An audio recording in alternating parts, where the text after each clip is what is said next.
What is up, guys, and welcome back to another video. And once again we are back on F1 2016 mobile career mode. I'm really enjoying this series at the moment, hence why there are quite a few episodes. Don't worry though, for those of you who are waiting for Monoposto, all I'm going to say is stay tuned. Anyway, today we have the Azerbaijan Grand Prix, round 4 of 10 already in Season 4, so we're already nearly halfway through the season. There's some gameplay on the screen now from the previous episode which took place at the Chinese Grand Prix. That was a pretty difficult race for us after a very good qualifying where we got our first pole of the season. Our race pace wasn't that good and the AI were pretty strong around that circuit, so I have already said that I'm trying to make it more difficult for myself this year after winning 8 races last season. So yeah, I'm gonna try and make it as hard as possible to win the championship, but ultimately that's still our goal. So let's go to Baku and try and bounce back. The cars are set on the grid for what promises to be a thrilling contest here in Baku. Hold on tight then, it's race day for the European Grand Prix.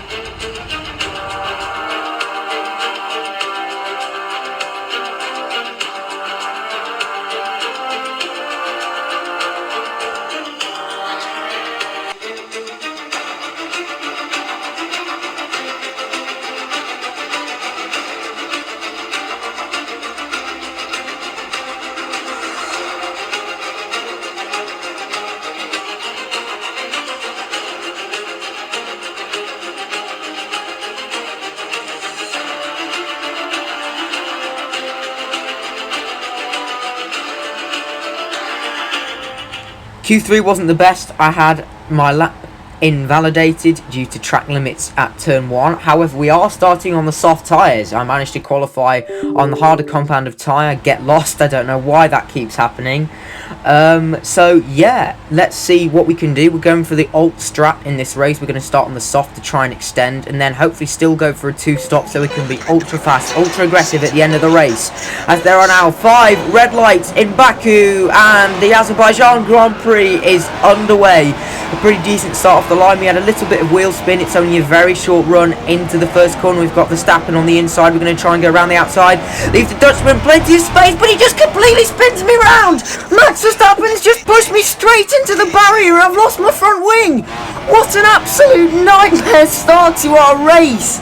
What on earth was he doing? We left him so much space on the inside, but oh my god, what is that? Verstappen, come on. That's just so unnecessary on the first lap. It's a long race.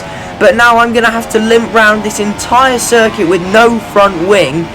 And then I'm going to have to pit at the end of the lap. So my strategy has now gone completely down the toilet. And we're going to have to change things up. What's also funny is I do seem to be actually faster than some of the AI that are competing right at the back of the grid without a front wing. Their line was very, very disrespectful there. Didn't leave me a lot of space whatsoever. But yeah, you saw me overtake the guys such as, Felipe Nasr, and Verstappen got bogged down battling one of the Renaults, I think. So we're actually faster than some of these guys without front wing, which is remarkable really, which makes me think that all might not be lost. So if we can fit a fresh set of mediums, these new medium tyres can get us to the end of the race. We can get a new front wing, plenty of clean air to push on. I still think I can be a couple of seconds a lap faster than some of the AI, even on max difficulty. The AI, as we know, are just buggered around here. There's something wrong with them.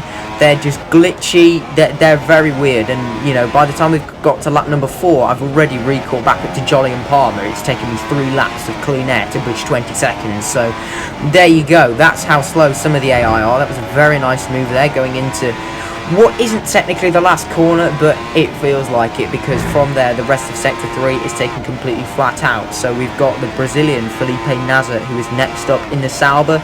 On the very next lap, I've set the fastest lap of the race down the inside of the Brazilian. I've got more front wing damage. Excellent. I was too impatient and just wanted to get the move done because I was still angry about what happened on the first lap. And then I hope I just haven't completely thrown my race away again. However, the damage isn't too bad. There's some cars in the pit lane, and we've got Ericsson up next. I'm going to absolutely send it on the Swede, who gives me a squeeze very nearly into the wall. That would have been front wing gone, an extra pit stop.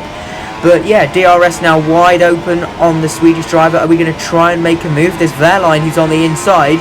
We might even try and go 2 for 1 here. Haryanto, sorry, not Wehrlein. Ericsson goes around the outside. We follow suit. The Indonesian demoted into P17, and that's another place for me. So even with this wing damage, my pace isn't too bad, especially compared to some of the back. Marcus Ericsson! My God, that was close. That was very close, but we just about muscled our way past Marcus Ericsson there. That was not necessarily intentional, but I'm still pleased that we managed to get the move done. You can see I'm still sort of 3 seconds slower than my PB in the middle sector. The last sector is not going to be affected as much because it's largely taken flat out, but certainly you know, the 140.8, the purple lap that I set, I think was something like 5 seconds faster than Rosberg's fastest lap of the race that he set. So my pace, even with this damage, a 148, is probably about similar to the Mercedes still. But now with Grosjean going wide at turn 1 and more cars into the pit lane, I was into the points. And now, by lap 10, I'm in the lead. By doing absolutely nothing, I'm now somehow leading the Azerbaijan Grand Prix just by staying out. But let me explain something. We know the AI are always weird, how there's something that, like, when they pit, they don't come back onto the track, or for some reason they sort of float underneath the track. Some weird glitch that's been pointed out in a couple of other videos. The only reason why I put Baku on the calendar, I'll be honest, I kind of knew that I had the pace to win. I kind of knew that I was probably going to win here this weekend by just finishing the race.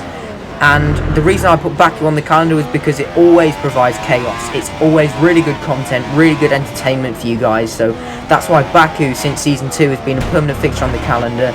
And to be honest, I got a bit lazy. This is now the last lap of the race, and I got rather lazy because I've completely lost my front wing now. And with the tyre wear, I've now got a 2-second penalty for corner cutting. Yeah, I did probably cheese that corner a little bit too much. But notice in the top left, Felipe Massa's on the podium.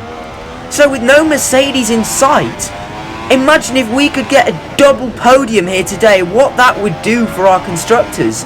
Maybe it might even put some faith, it might put some belief into the fact that we could maybe even win this damn Constructors' Championship as well. I said at the start of the season that would be very difficult because Massa as a teammate isn't strong enough, the car isn't strong enough.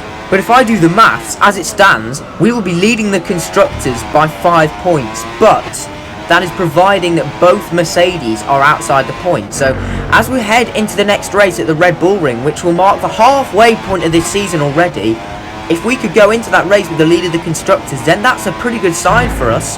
However, we're coming through the final sector for the final time. I'm about as slow as a snail. I don't really care. I'm under absolutely no pressure whatsoever today, as usual in Baku. We're going to come to a very, very, very comfortable victory in the end, despite all that shenanigans on lap number 1. And we win in Baku. Yay! After all that happened on the first lap, we managed to come all the way back through and win this race. And that's a significant stamp on the championship for us. But Massa just lost the podium on the last lap. Oh, damn it. But still, Bottas, Vettel, Alonso. What a podium that is. Then in P4 we have Massa, Kvyat, Ericsson, Button. There's no, like, top teams in sight apart from Sebastian Vettel. That shows how crazy this race is. Then we had Magnussen, Sainz, Wehrlein, Nasser, Grosjean. Both Mercedes out of the points. Raikkonen out of the points. Both Red Bulls out of the points. Perez down the order as well. So that means we lead both championships. Ricciardo is nearly halfway through the season. He still hasn't scored points yet. Neither has Nasser, Palmer, Hulkenberg, or Haryanto. Verstappen's only scored 8, to be fair. So Massa, with that extra P4 today, means that we get 100 Constructors' Championship points. And we snatched the lead away from Mercedes, which is very, very nice to say indeed. But only by 2 points. I have a feeling that could quite easily get overturned in the next race. But yeah, I mean, Red Bull down the order, and this is like a significant way through the season now. So they're really having an absolute stinker in Season 4. Anyway, guys, that's it for today's video. I did hope you enjoy it. Please be sure to like, share, and subscribe. It was a very interesting one for sure. Don't forget to follow me on Instagram and join my Discord server. Both links in the description below. And I'll see you all in the next video. Goodbye.